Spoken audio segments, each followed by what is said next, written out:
قرآن کے اندر ساری باتیں اللہ کی ہیں۔ اب قرآن خود اپنی فضیلت بیان کر رہا ہے۔ سب سے پہلی فضیلت کیا ہے اس کے اندر کہ قرآن یہ اللہ کی جانب سے ہے، کسی انسان نے اس کو لکھا نہیں ہے اور کسی کی بس کی بات بھی نہیں ہے کہ یہ قرآن کو لکھے۔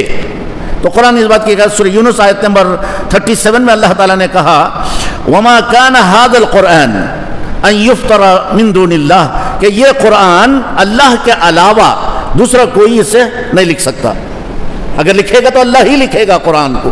تو قرآن کے اندر جتنے کلمات ہیں سارے کلمات اللہ کے کلمات ہیں کہ اللہ کے علاوہ دوسرا کوئی انسان اسے نہ لکھ سکتا ہے، نہ لکھنے کی طاقت ہے، نہ لکھنے کی سمجھ ہے، اور نہ لکھنے کی وہ اس کے اندر وہ حوصلہ ہے۔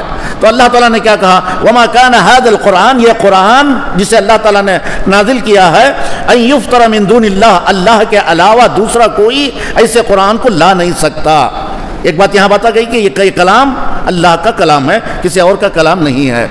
آئیے دوسری فضیلت اس کے اندر کیا بتائی جاتی ہے کہ جب اللہ تعالیٰ نے یہ قرآن مجید جب نازل کر دیا تو پہلے ہی صورت میں اللہ تعالیٰ نے اس بات کو واضح کر دیا کہ یہ قرآن جب تم پڑھ رہے ہو تو ہمارا ایمان ایسا ہونا چاہیے کہ اس قرآن کے اندر رائی کے دانے کے برابر بھی کوئی شک و شبہ نہیں ہے۔ اور گواہی کون دے رہے ہیں؟ یہ اللہ تعالیٰ دے رہا ہے۔ اب اللہ کی گواہی میں کوئی شک ہو سکتا ہے کیا؟ اللہ کی گواہی میں کوئی شک ہو سکتا نہیں ہو سکتا۔ تو سورہ بقرہ کی پہلی آیت میں ہی خود اللہ تعالیٰ نے کیا کہہ دیا الف لام میم ذالک الکتاب لا ریب فیہ۔ شروع میں ہی اللہ نے بتا دیا کہ جو تم کھول کر جب پڑھتے ہو تو کوئی بات اگر سمجھ میں نہیں آئی تو ہماری سمجھ کی غلطی ہے، لیکن وہاں آیت کی اور کلام کی غلطی نہیں ہے۔ اگر کوئی آیت ہمیں سمجھ میں نہیں آ رہی ہے تو یہ ہماری سمجھ کی کمی ہے، وہ آیت کی کمی نہیں ہے یہاں۔ تو اللہ تعالیٰ نے کیا کہا لا ریب فیہ، اس کے اندر کوئی شک نہیں ہے، اس کے اندر کوئی شکوہ نہیں ہے، اس کے اندر کوئی کمی نہیں ہے، اس کے اندر کوئی نقص نہیں ہے، اور اس کے اندر کوئی خسارہ نہیں ہے۔ تیسری فضیلت اس کے اندر پیارے نبی صلی اللہ علیہ وسلم جب مکہ والوں کے سامنے قرآن پڑھ کر سنا رہے تھے، مشرکین مکہ نے آپ صلی اللہ علیہ وسلم پر الزام ڈالا۔ کیا الزام ڈالا؟ کہ ایک یمن کا ایک اجنبی شخص آ کر انہیں عربی سکھا کر قرآن کے عربی سکھا کر جاتا ہے، تب آ کر یہ عربی باتیں ہمارے سامنے کرتے ہی ہے۔ ایک اجنبی آ کر سکھا رہا ہے، یہ سکھانے والی باتیں آ کر ہمارے سامنے بیان کر رہا ہے۔ تو اللہ تعالیٰ نے کیا کہا تین شرطیں اللہ تعالیٰ نے بتائی۔ کہا کہ اگر یہ قرآن اللہ کا کلام اگر نہیں ہے آپ کے کہنے کے مطابق، مشرکوں سے چیلنج کر رہا ہے اللہ تعالیٰ کہ یہ قرآن اللہ کی جانب سے اگر نہیں ہے آپ کے کہنے کے مطابق، اس جیسا قرآن لا کر پیش کرو۔ اس کے اندر جو کلمات ہے، اس کے اندر جو آیتیں ہیں، ہو بہو ایسے کلام لا کر ہمارے سامنے پیش کرو آپ۔ کیا کہا اللہ تعالیٰ نے؟ سورہ بنی اسرائیل آیت نمبر 88 میں کہا قُلْ لَئِنِ اجْتَمَعَتِ الْإِنسُ وَالْجِنُّ، پورے انسانوں کو آپ جمع کر لیجئے، پورے جنوں کو جمع کر لیجئے، انسانوں کی جتنے انسان ہیں ساری انسانی مخلوق کو آپ جمع کر لیجئے، اور جتنے جن ہیں سارے جنوں کی مخلوق کو آپ جمع کر لیجئے عَلَىٰ أَن يَأْتُوا بِمِثْلِ هَذَا الْقُرْآنِ، اس جیسی قرآن، یہ دونوں آپس میں مل کر، کون؟ انسان اور جن دونوں آپس میں مل کر ایک دوسرے کے مددگار بن جائیں اور بن کر بھی ایسی کتاب لے کر آئے۔ تو اللہ تعالیٰ نے کہہ دیا لا یاتون بمثلہ، ایسی کتاب وہ لے کر نہیں آ سکتے۔ تو پہلی آیت میں اللہ تعالیٰ نے پورے کامل قرآن کے تعلق سے کہا۔ اب جب یہ شرط یہ لوگ ہار گئے مکہ والے، تو اللہ تعالیٰ نے کہا کہ ٹھیک ہے تم یہ مکمل قرآن تم لا تو نہیں سکتے، کم از کم 10 سورتیں بنا کر لے کر آؤ۔ ام یقولون افتراہ قل فأتوا بعشر سور مثلہ، سورہ ہود آیت نمبر 13 میں، کہ یہ کہتے ہیں کہ یہ محمد گڑھ رہا ہے، کہ قرآن کو محمد اپنی جانب سے بیان کر رہا ہے، چلو پورا قرآن تو آپ نہیں لا سکتے، کم از کم 10 سورتیں ہمارے سامنے پیش کرو۔ اب 10 سورتیں لانے سے بھی عاجز ہو گئے مکہ والے۔ تو پھر اللہ تعالیٰ نے کہا کہ چلو تم 10 سورتیں ہی نہیں لا سکتے، ایک سورت بناؤ۔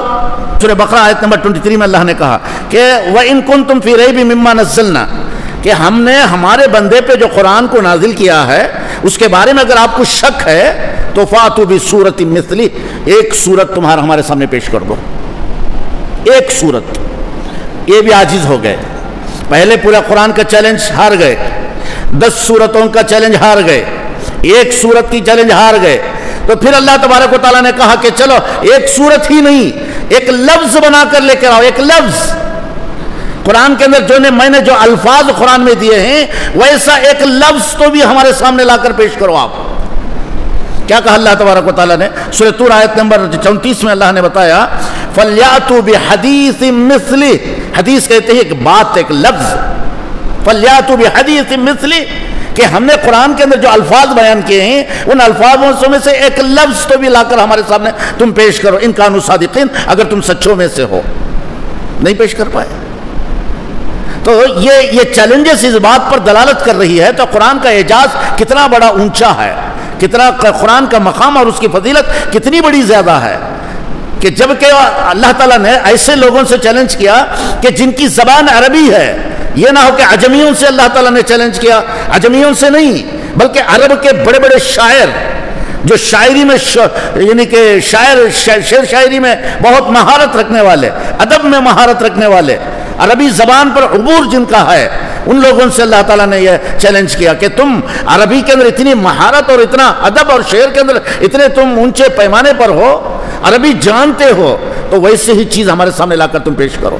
لیکن عاجز ہو گئے، کوئی چیز لوگ نہیں لا پائے، خالی آپ صلی اللہ علیہ وسلم پہ ایک الزام لگاتے تھے۔ اچھا، اس الزام کا بھی اللہ نے جواب دے دیا، کہا کہ یمن کا جو آدمی آتا تو وہ تو عجمی ہے، محمد تو عربی ہے، ایک عجمی ایک عربی کو کیسے عربی سکھائے گا؟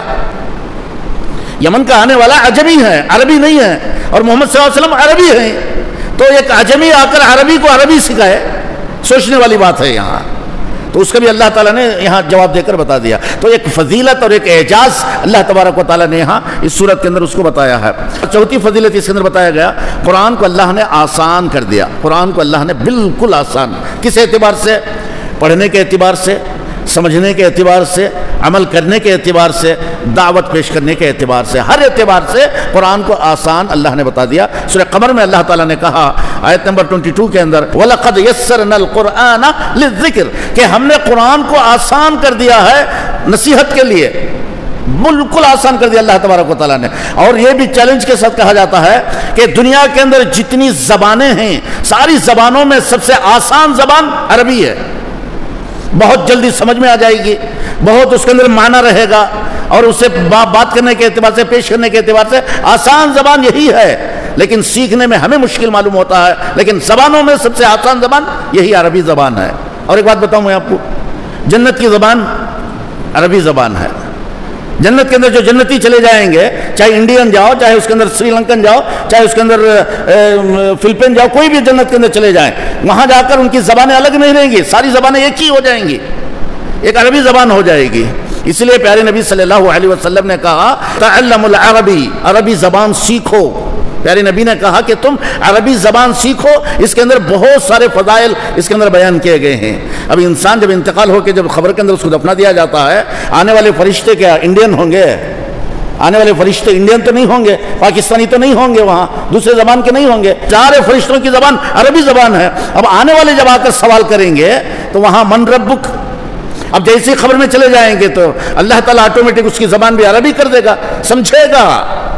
اب جسے دفنایا جا رہا ہے، جسے دفنا کر آئیں گے تو سوال جب کرنے والا فرشتہ آتا ہے، سامنے والا عربی نہیں ہے لیکن سمجھ جائے گا، اللہ تبارک و تعالیٰ اس کی زبان عربی کر دے گا، اور اس کی فہم بھی عربی فہم ہو جائے گی۔ تب جا کر یہ کہے گا من رب کا، تمہارا رب کون ہے؟ اگر ایمان والا ہے تو کہے گا ربی اللہ۔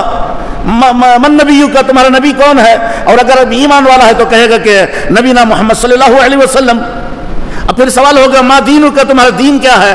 اگر یہ صحیح مومن بندہ ہے، موحد بندہ ہے، کہے گا کہ دین الاسلام، میرا دین اسلام ہے۔ جواب کیسے آ رہا ہے اس کا؟ سوال عربی میں ہو رہا ہے، جواب عربی میں دیا جا رہا ہے۔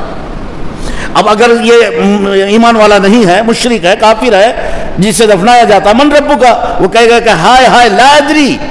اب لا ادری کے معنی اب زندہ ہم ہیں، اگر ہم کسی کو پوچھوں بھائی لا ادری کا معنی کیا ہے، نہیں پتہ چلے گا۔ لیکن وہی شخص اگر قبر کے اندر چلا جائے، لا ادری کیسے کہے گا؟ کہ اللہ تعالیٰ اس کی زبان کو اس کی عربی کر دے گا، سامنے والے کا جواب، سوال کا جواب دینے کے لیے۔ من ربو کا، تمہارا رب کون ہے؟ مشرک کہے گا لا ادری، میں نہیں جانتا۔ من نبیو کا لا ادری، ما دینو کا لا ادری، اس کا جواب وہی ہوگا۔ تو یہ زبان کے بارے میں بتایا جا رہا ہے یہاں۔ تو یہ عربی زبان جو اللہ تعالیٰ نے بتایا کہ وَلَقَدْ يَسَّرْنَا الْقُرْآنَ لِلذِّكْرِ، یہ قرآن کو ہم نے آسان کر دیا، بالکل آسان کر دیا۔ سمجھنے کے لیے، پڑھنے کے لیے، تدبر کے لیے. اللہ یہ ہے کہ بعض جو لوگ جو غیر فرقے کے لوگ کہتے ہیں کہ قرآن کو سمجھنے کے لیے آپ کو 18 علوموں کو سیکھنا پڑے گا، 18 علوم سیکھنا پڑے گا تب جا کر آپ قرآن کو سمجھیں گے. اب ہم یہ کہیں گے، سوال میرا یہی ہے ان لوگوں سے، میرا سوال یہی ہے ان لوگوں سے کہ 18 علوم کو سیکھیں گے تو تب قرآن کو سمجھیں گے. اللہ یہاں کہہ رہا ہے وَلَقَدْ يَسَّرْنَا الْقُرْآنَ. اب یہ 18 علوم سچ ہے یا وَلَقَدْ يَسَّرْنَا الْقُرْآنَ سچ ہے؟ بتائیے. کہنے والے کہہ رہے ہیں کہ 18 علوم سیکھنے کے بعد آپ قرآن سمجھیں گے. 18 علوم کہہ رہے ہیں کہ وہ سیکھو، پہلے ایک ایک علم آپ پڑھتے جاؤ، سیکھتے جاؤ، یاد کرتے جاؤ، تب جا کر آپ کو قرآن سمجھ میں آئے گا. لیکن اللہ یہاں یہ کہہ رہا ہے کہ میرا قرآن سمجھنے کے لیے آپ کو تھوڑی سی عربی سیکھ لو، میرے قرآن سمجھ میں آ جائے گی. 18 علوم کی ضرورت نہیں ہے. وَلَقَدْ يَسَّرْنَا الْقُرْآنَ، ہم نے قرآن کو آسان کر دیا. جب قرآن کو اللہ تعالیٰ یہ خود کہہ رہا ہے، گواہی اللہ خود گواہی یہ دے رہا ہے کہ ہم نے قرآن کو آسان کر دیا ہے، تو 18 علوموں کی کیا ضرورت ہے؟ تو یہ لوگوں کو بہکا کر رکھ دیتے ہیں کہ قرآن کے قریب اگر سمجھ جائے تو ان لوگوں کی دال مطلب نہیں گلے گی.